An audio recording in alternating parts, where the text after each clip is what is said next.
Maatjies, daar is groot konsternasie in die klikkerhuis nadat Huppelhoepel vreemde gediertes van die veld af huis toe gebring het. Weet julle wat ek in hierdie boks?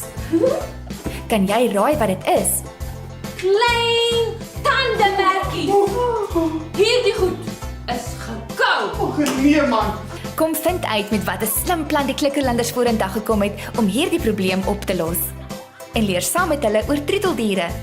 Kry jou kaartjie vir die Klikkerland vertoning 9 Desember om 4:00 by die Aardstheater. Ons speel hier in Klikkerland, ons leer hier in Klikkerland, ons lag hier in Klikkerland, so kom nou saam hier na Klikkerland. Kom deel die pret hier in Klikkerland, saam met jou vriende in Klikkerland.